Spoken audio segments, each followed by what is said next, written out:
Do you also hate heavy boon application classes and just massive tanks? Well, then this is the build for you. This is the Corrupt Reaper, and it uses the Spite and Curses trait lines, which give out the most corrupts, and it uses the Scepter, Dagger, and the Axe, which give out a lot more corrupts as well. And basically what it does is it's a hybrid celestial build, and it does a lot of power and a lot of condition damage while also putting out lots of corrupts, which become random kind of conditions that become cover conditions, and those scale very well with the Curses trait line because of the Target the Weak trait, which gives you critical chance for each condition on the enemy, and also it gives you more condition damage for your precision. So it's just a very good hybrid trait line. And the Spite trait line gives you vulnerability and might, which are both very good hybrid effects because they give you power and condition damage effects. So this is a very strong build for dealing damage and also for disabling the enemy, because you have so much chill and so much weakness on this build that you really just lock down targets. It's not really a good solo roaming build, but when you're in like a small group, this build really locks down your main target, and it just allows your team to do so much to that target because they can't do anything when they've got all these conditions on them. So let's just go over the traits real quick.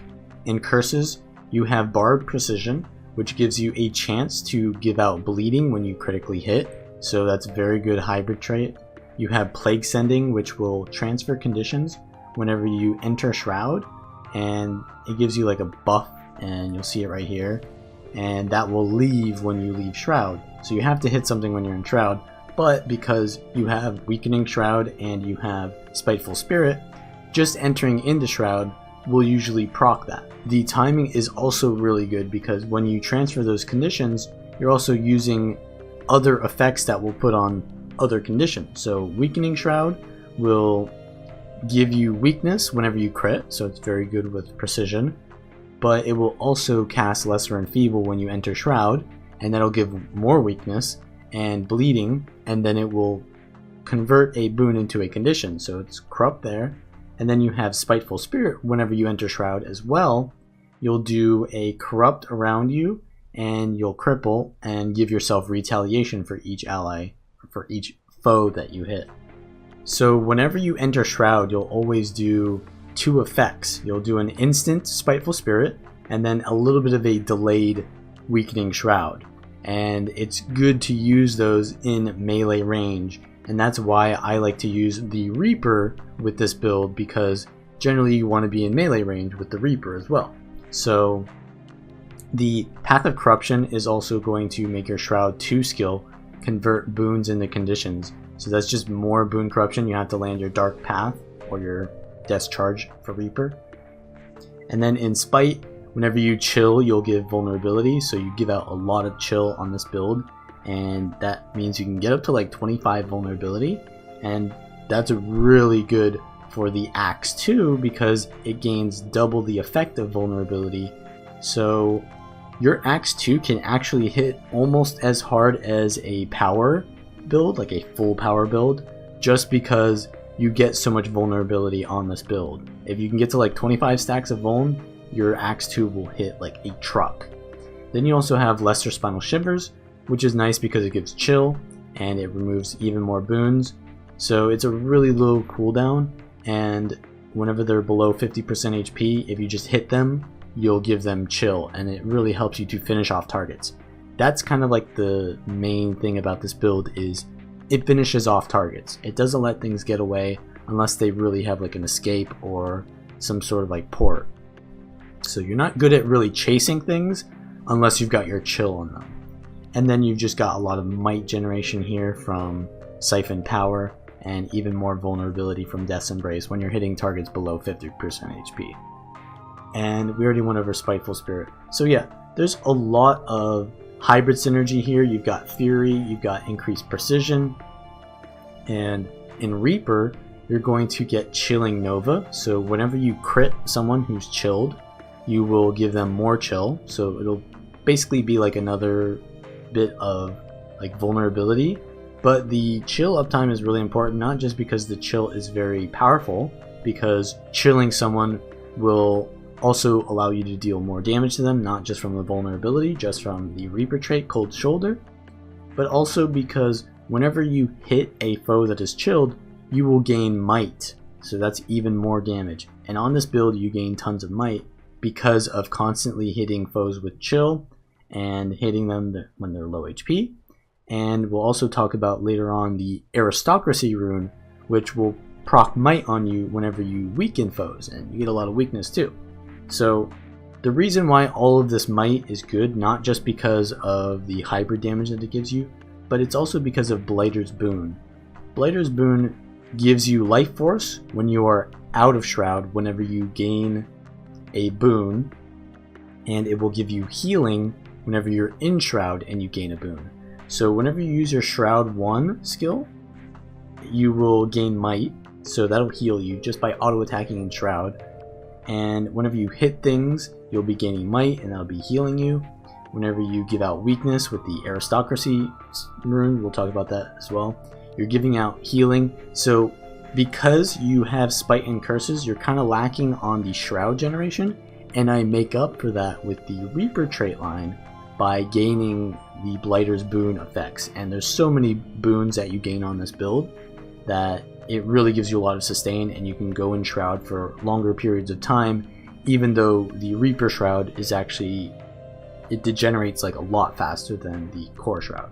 So yeah, the traits all come together. You gain so much might and damage while also gaining a decent amount of sustain, and it's basically built to destroy bunkers and heavy boon classes because you can survive long enough to kill them, but also you take away their strengths. So the equipment that I take is full Celestial. I have a couple Vipers pieces here and there because I like to have extra condition duration on like Fears and Chills, because those give me extra synergy. But if you just go full Celestial, that would be fine. Like I have just a couple Vipers pieces here, my weapons. But the Aristocracy Runes are really important here. They'll give you a lot of condition damage and might duration, but they will also give you 5 stacks of might for 4 seconds after inflicting weakness on a foe.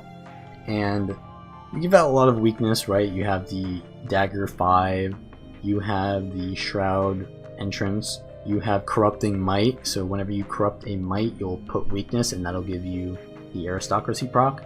And it has like an internal cooldown of 1 second, but the thing is that 5 stacks of might will actually proc Blighter's Boon 5 times instead of just once.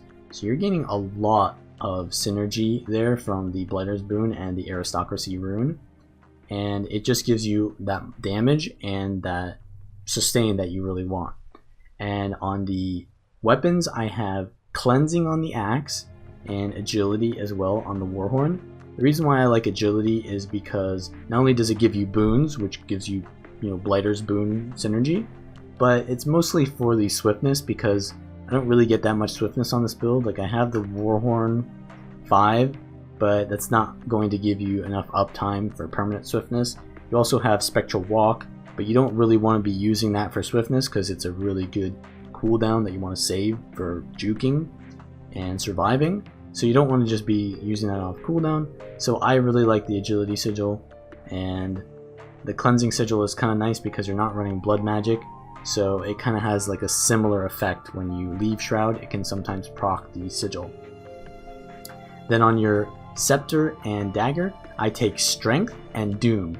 Doom is just a really good sigil for any kind of Condi build.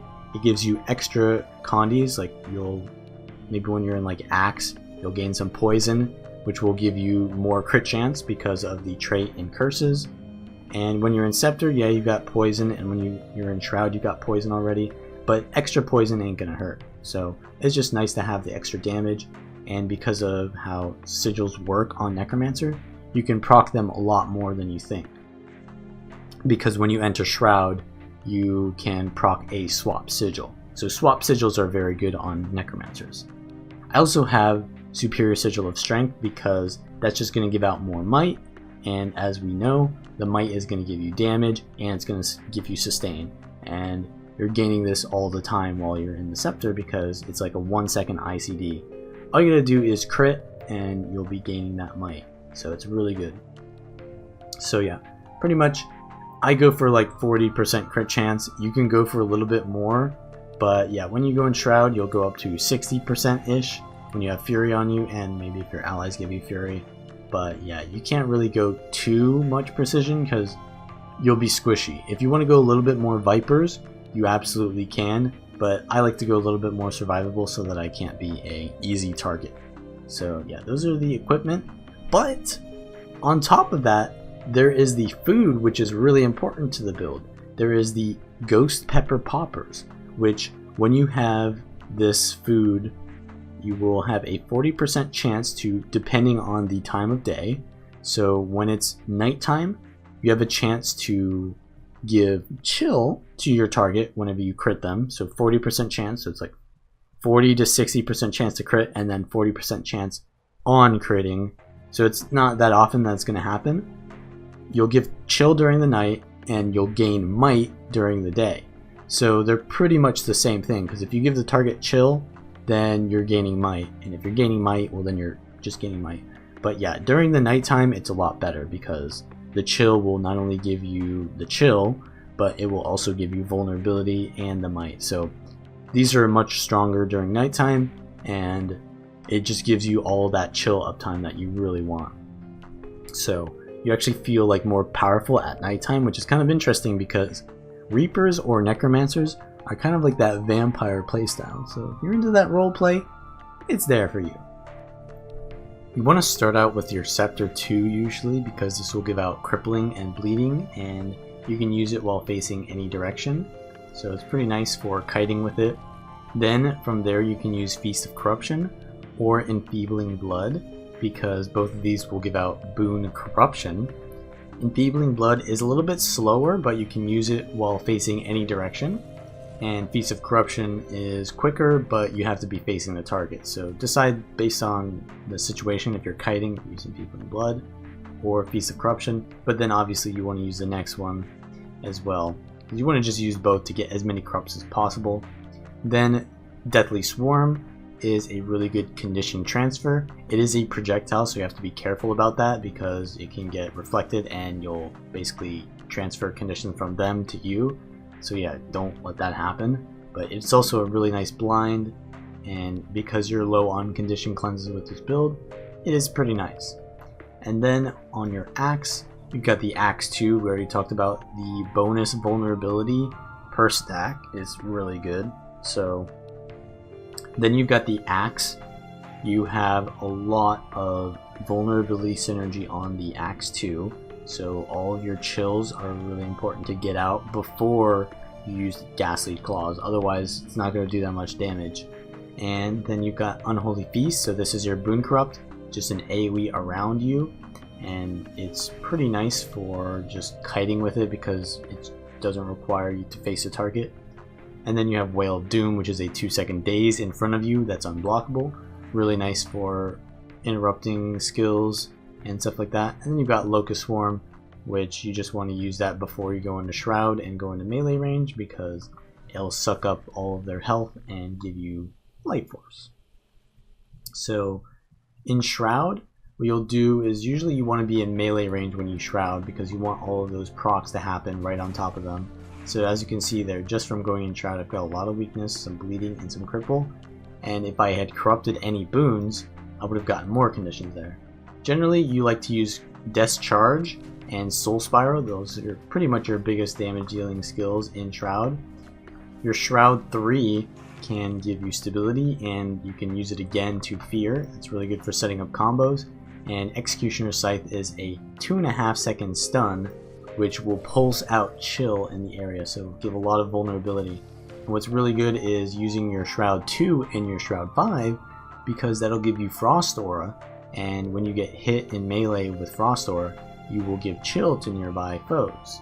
So you'll give out basically vulnerability and give yourself more might generation. So yeah, it's really good to use the 5 into the 2 there. And generally the best way to use your Shroud rotation is to basically use all of your weapon skills, all of your corrupts, use your 2 skills, swap to the next weapon, and then do all of your corrupts there, and then go into Shroud, do your Shroud 2 usually, and then maybe do the Fear into the Soul Spiral, and then once they've dodged, maybe you'll use your Shroud 5 into your Shroud 2, and then from there you want to leave Shroud and repeat. Do your Scepter skills, your corrupts, and then with all that vulnerability, use your Axe 2. As you can see there, like 5,000 damage. So, and then from there you go into Shroud again. So it's kind of like you do both weapon sets, and then you go into Shroud, leave Shroud, do both weapon sets. So it's kind of like you alternate which weapon set you go into Shroud with, and that's pretty much the rotation. It's very simple. The issue is this build is more like a mid-range build, so it's not very long range, so if you can't really catch up to your target, then you're going to struggle to keep your conditions on them. But if you're going against tankier classes, which this build is meant to counter, then it's not going to be that hard. Your utilities are pretty standard. You take Consume Conditions, pretty standard, and Spectral Walk and Summon Fleshworm are pretty standard as well on roaming builds because the mobility is just so needed. But you also have Spectral Ring, and Spectral Ring is really good because it'll give you protection when you walk through it, and enemies that walk through it will get feared. And this is really good because it'll basically put out your chill if you fear them, and then you can start giving out more chills from your Chilling Nova, and it just really starts your kind of like might engine going when you get that first chill out there. And also it's really good for landing your abilities, because if you put someone in the Spectral Ring, they can't dodge, or they'll walk into the sides of the ring, which means they'll get feared and then they'll still get hit by the attack. So what I like to do is use my Spectral Ring with either my Axe, because I can get the Axe 2 to land with the Spectral Ring, or I like to do Spectral Ring with Shroud because they can't dodge the Shroud 2, and if you use your Shroud 2 into the Spectral Ring, you get Chaos Aura, and Chaos Aura will give you random conditions to enemies that hit you as well. So sort of like your Shroud 2 into Shroud 5, or your Shroud 2 into Spectral Ring will give you auras that can give out extra cover conditions, which are pretty nice. And then Chilled to the Bone is just really nice for extra CCs, extra chill, and vulnerability, and all that stuff that comes with it. And sometimes you do want to use your Chilled to the Bone just to bait and just stow it, because this build can sometimes run out of steam. So sometimes you want to just bait out cooldowns rather than just spam all of your skills. And Chilled to the Bone can be very good at that because it has such a wide animation that everyone wants to dodge. This is going to be a 1v1 against the Soul Beast, which is a very dangerous matchup because they can just kite out your Shroud and out-sustain you while their pet goes on you and bursts you from range. And they're very dangerous in melee range as well because they have a lot of CC. So yeah, it's kind of a nightmare for Necromancers to deal with Rangers. But I do have a lot of Boon Corrupt on this build, which is very good versus Rangers. So there's a little bit of trade-off there. So I am kiting here. I don't get lucky and I don't get the corrupt on the stability there.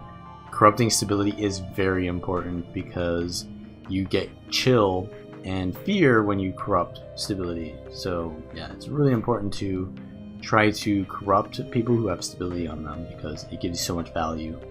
But yeah, I missed that. I land my fear wall and I'm walking through my fear wall because that gives me protection. I have to be very careful around the ranger. So yeah, getting that protection is pretty important. So they're immune to chill while they have their Doliac stance up too. So yeah, it's very difficult to deal with this build. But I have a ton of weakness out as well, which allows me to survive all of their melee attacks. And even though I'm not doing that much damage, neither are they. So you get a really good chilling Nova there because they're below 50% HP with the Spinal Shivers. And I fear them and they go in stealth. So I have to be very careful here. I put down my fear wall and I walk through it to get the protection. And I'm going to go for, yeah, they're going to use their thing on me. I miss my Shroud 2 and Shroud 5, so I'm in a really bad spot. I chilled to the bone and I go through with it because I'm in a really bad spot. And now they have stability, so I have to be very careful here. I go for the corrupt on it, but they evade. So yeah, we're in a very dire spot right now. I use my heal behind the tree there to line of sight so I don't get interrupted. And I put the corrupt on top of myself. And I port using my worm. And I'm just kiting using the scepter here. Put the chill on myself. And I'm just attacking to try to get as much might and healing as possible. I corrupt the protection there, which gives me vulnerability, which is really nice. And it also prevents them from getting a lot of sustain, because rangers get sustain from having protection. So it's really nice that I am running this build against them, otherwise I'd never be able to kill them. So this time around it's a 2v2. I'm getting jumped on by a Reaper and a Ranger, but I kite off towards my ally here. I put down my fear wall just to try to prevent them from chasing me, but I get pulled back, so I try to kite around terrain. I am going to probably use my spectral walk to evade that chill to the bone there, and I'm getting jumped on, so I go into Shroud here, which will peel for me because it puts out weakness around me, and I am very low. I'm low on Shroud. So I leave. I need to use all of my abilities here quickly because I'm kind of far behind on my rotation. So I'm trying to spam out as fast as possible. And while my skills are on cooldown, I go line of sight, try to put up my worm, and then I go in for the kill with my worm into Shroud 2. And my Axe 2 does 7,000 damage, so that's really good. I missed my fear wall though, so I am kind of low on cooldowns here. So I'm just trying to secure the kill at this point. They go into their Reaper Shroud and get away, but I land a really good Scepter 3, and that allows me to get the stomp, but I'm going to get feared and the Ranger is coming to res. So I have to be careful here. I put down a lot of cleave on the down body just by going into Shroud. Put the Shroud 5 down, which will be pulsing out chill and vulnerability. I get interrupted in my heal, so this is a really dire situation. I need to get my heal off, but I'm getting hit by a Necro from the side, so I don't have time to even use my heal, which means I'm really far behind on my sustain. I have to land my heal there, and I put the fear wall to try to peel for myself, but I'm still getting attacked by the core Necro over here. So I put down my worm while I'm line of sighting, and I chill to the bone from the side. And I land a really good combo here, and this will basically finish them off because yeah, they've got so much chill on them, they can't rid of that.